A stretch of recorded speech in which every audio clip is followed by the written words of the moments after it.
Durante 2 semanas, las organizaciones indígenas y sociales de izquierda captaron la atención del país. Llegaron a Quito con sus planteamientos y los presentaron a la Asamblea, la Corte Constitucional y el Fiscal General del Estado. Esta vez no lo hicieron al dueño del circo, como señaló Marlon Santi en el 2010.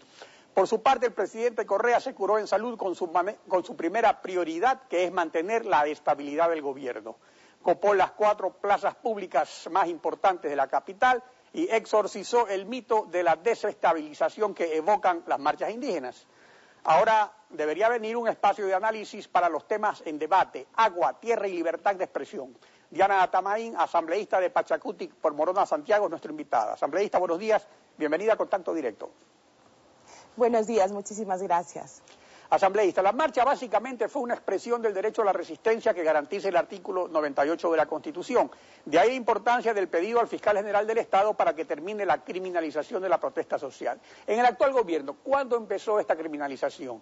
¿Quiénes la ejercen? ¿Solo fiscales y jueces o también el Ministerio de Justicia y Derechos Humanos?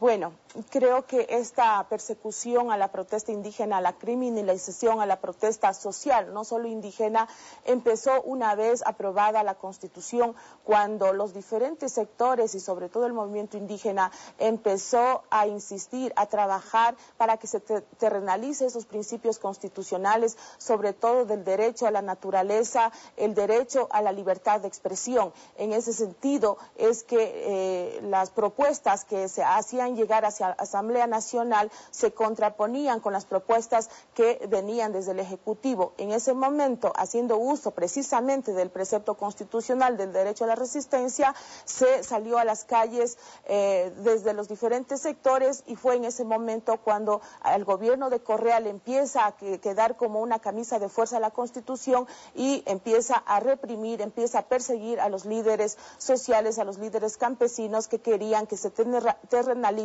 los principios constitucionales. Ahora, la persecución consiste, según lo señalan ustedes, en acusarlos de sabotaje y terrorismo, que implican penas muy fuertes cuando hay otro tipo de disposiciones del Código Penal que se pueden aplicar en caso de actos de violencia, digamos.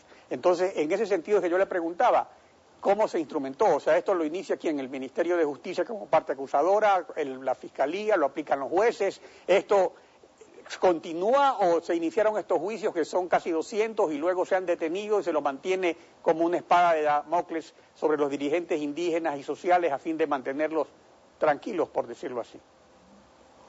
De la misma manera como de diferentes formas o como con diferentes formas se ha tratado de desarticular a las organizaciones sociales, asfixiándoles económicamente a las organizaciones sociales, al movimiento indígena en sus diferentes instituciones, persiguiendo con estos juicios a los líderes políticos, a los líderes comunitarios. Asimismo, se ha tratado se ha secuestrado también, no se ha tratado, se ha secuestrado las diferentes instituciones que garantizan la democracia y nuestras libertades. Ahora la justicia secuestrada en manos del Ejecutivo, la Corte Constitucional secuestrada en manos del Ejecutivo, con un Consejo Nacional Electoral que le rinde cuentas al Ejecutivo. Realmente vemos cómo el gobierno, con la concentración de poder, trata de manipular, trata de secuestrar todo lo que garantiza las libertades y lo que significa tener democracia en nuestro país. Es decir, todas las instancias que ha controlado el gobierno, Ministerio de Justicia,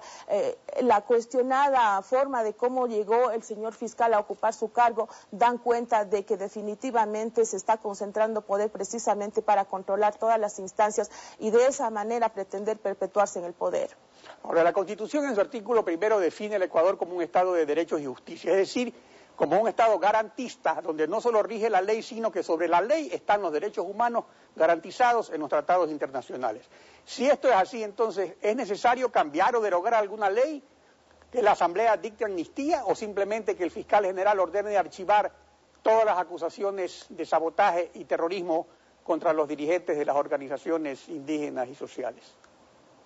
Mire, hay que analizar los diferentes procesos, cómo se plantean la acusación de sabotaje y terrorismo. Existen casos en que no tienen vicios de nulidad, pero a todas luces, que hasta un alumno de primer año de universidad de Derecho daría cuenta que deben ser archivados de forma inmediata. Otros procesos han avanzado sustancialmente con ciertas irregularidades. Entonces, eso hay que analizar y pedir, ya sea a la Fiscalía que los archive de forma inmediata, o que la Asamblea también inicie el proceso de amnistía, como ya lo hicimos y ya lo presentamos el día jueves 22 de marzo, a la Asamblea Nacional, al presidente de la Asamblea Nacional. Entonces, yo creo que hay que tomar acciones inmediatas que en esas circunstancias serían de archivo o de pronunciamiento de la Asamblea Nacional de forma inmediata.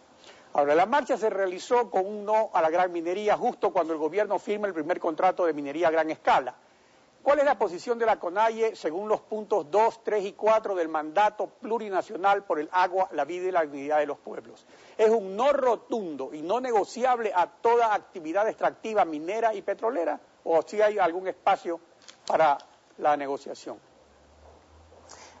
Nosotros lo que le pedimos al Ejecutivo en todas las actividades petroleras y mineras que se debe emprender en el país precisamente es respetar la Constitución, respetar el mandato minero que se dio en la Constituyente, abrir esos espacios de diálogo para llegar a acuerdos, pero sobre todo lo que le exigimos a este gobierno es transparentar esos contratos petroleros que ahora a todas luces y que se está investigando es, por ejemplo, la vinculación que tienen ejecutivos, miembros del Ejecutivo, como el hermano del asesor de Alexis Mera, como los contratos que se dan de forma fraudulenta a un exministro de Lucio Gutiérrez, de los que se les califica como neoliberales. Es decir, la forma de negociación para entregar la riqueza a los que siempre han controlado estos grupos económicos de poder está siendo intocada. La corrupción en los contratos petroleros y en los mineros está latente, no hay esa consulta previa a las comunidades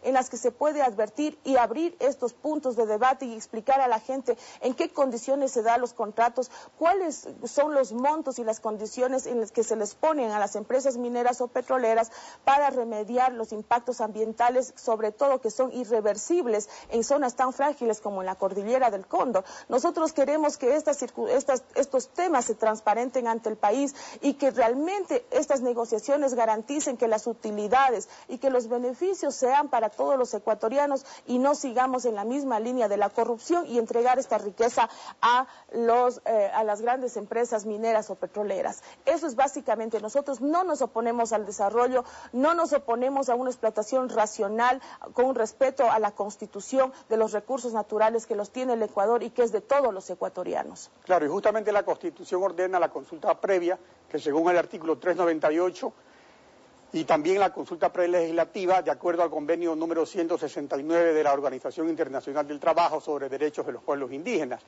Pero aquí el problema es que no son vinculantes. Ahora, que no sean vinculantes no significan que no deben ser tomados en cuenta. Entonces, sobre esta base, ¿qué es lo que las comunidades indígenas exigen sobre sus observaciones en estas consultas previa o prelegislativa para que no queden pintadas en la pared y simplemente como un requisito burocrático de papel? Porque ese es el asunto de fondo. Digamos, no llamarlos a pedirles a ver qué opina usted y después hacer lo que les da la gana. En definitiva, ese es el tema. Mire, yo creo que pese a de que en la Constitución no tenemos el término de que sea vinculante la respuesta de la consulta que se haga a las comunidades indígenas, creo que en cualquier situación, en cualquier circunstancia y con un gobierno responsable que quiere preservar la vida, que es el agua, que quiere preservar la biodiversidad en zonas frágiles, no es necesario pensar si es vinculante o no, es algo que de forma inmediata se lo debe considerar. Por eso es que lo que se diga en las discusiones de la consulta a las comunidades, por ejemplo, ahora que estamos a puertas y que ya se está hablando a voces bajas el tema de la 11ª ronda petrolera que afectará a más de 3 millones de hectáreas en la Amazonía ecuatoriana, donde se asentan los pueblos y nacionalidades indígenas, es fundamental que precisamente veamos si es que a pesar de que no exista la palabra no vinculante, veamos cuál es la afectación, por ejemplo, en los territorios de los pueblos y nacionalidades que se encuentran en riesgo de extinción,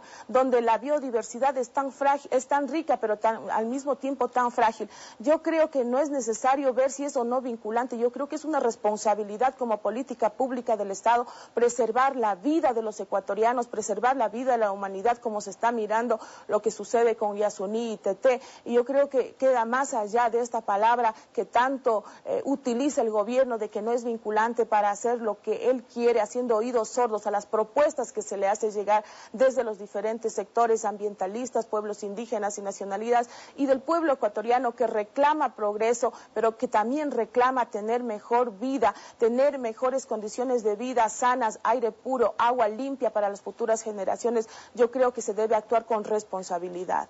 Claro, y justamente ese es el espíritu de la Constitución, que es garantista, que sobre estas cosas de que diga o no diga que es vinculante prevalecen los principios de los tratados internacionales de los derechos humanos, en este caso de la protección de la naturaleza. Ahora, acerca de las leyes de tierras y aguas, los puntos 5 y 6 del mandato plurinacional son muy precisos y se limitan a exigir la creación del respectivo Consejo Intercultural y Plurinacional.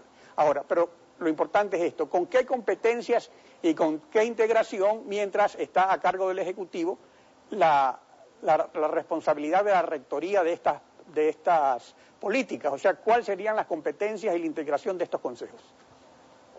Bueno, primero de que este consejo debe ser la instancia superior donde se toman las decisiones en las políticas referentes al tema del agua, y no precisamente el delegado del presidente que estaría por encima del consejo, que es el secretario nacional del agua, como lo plantea la Constitución. Pero más allá de esto, si bien en los primeros artículos se dice de que está prohibido la privatización del agua, en otros artículos subsiguientes se permite la privatización y el aprovechamiento privado y la posibilidad de poner en manos privadas el uso y el manejo del agua. Eso es lo que nosotros cuestionamos, y que este consejo tome decisiones para controlar y regular el uso y el aprovechamiento del agua. Se dice de forma muy abierta, se difunde en el primer artículo de que está prohibida la privatización, pero nada se dice de que ya casi el 100%, sobre el 80% del agua ya se encuentra en manos privadas, pero no se dice absolutamente nada en qué circunstancias y en qué tiempo se va a desprivatizar para democratizar el agua y dar al que realmente lo necesita, al campesino, al pequeño productor, y sin dejar de lado, por supuesto, a las grandes empresas que también necesitan de este recurso, pero que tiene que ser aprovechada y distribuida de forma equitativa. Ahora, sobre la libertad de expresión, el punto 14 del mandato plurinacional por el agua, la vida y la dignidad de los pueblos es muy claro y no hace ningún señalamiento contra los medios privados, como lo hacía un manifiesto de intelectuales. En este sentido, la demanda de la CONAIE en cuanto a libertad de expresión es por la pluralidad de espacios informativos y de opinión. ¿Qué es lo que exactamente ustedes exigen? Precisamente eso fue uno de los puntos que en la ley de comunicación que se está discutiendo todavía y que supuestamente será sometido a votación en los próximos días, era precisamente esto: la democratización del uso del espectro radioeléctrico para todos los sectores, para que tengamos esa posibilidad de estar informados e informar en un país democrático, y garantizar sobre todo la expresión, la libertad de expresión, la libertad de ideas, la libertad de opinión. Y yo creo que la base fundamental de esta marcha plurinacional, donde confluyeron diferentes fuerzas sociales, los estudiantes, los maestros, las amas de casa, los servidores públicos, precisamente es de que si es que no tenemos la posibilidad de plantear nuestras ideas, de plantear nuestras propuestas de forma democrática y libre, todo lo demás definitivamente no tiene sentido de que se siga diciendo, porque si salimos a las calles y planteamos en la Asamblea Nacional nuestras iniciativas y no tenemos la posibilidad de llevar adelante un diálogo franco, abierto, pero con resultados, definitivamente el tema de la democracia no existe o no existiría en nuestro país. Por eso es lo que he dicho, no hay democracia sin libertad, sobre todo sin libertad de expresión. Y esta marcha plurinacional precisamente es para garantizar la libertad libertad de opinión, para fortalecer la democracia, ampliar el debate de los diferentes temas que nos aqueja a los empleados públicos, el tema de la corrupción, el tema de la inseguridad, el tema de los migrantes, el tema del agua, como ya lo hemos planteado. Y ese es el espacio que nosotros queremos construir. Los medios públicos deben tener su espacio, los medios comunitarios y los medios públicos deben tener su espacio. Claro, los tres sectores. En definitiva, el pluralismo es la base de la democracia, o sea, todos deben tener su espacio.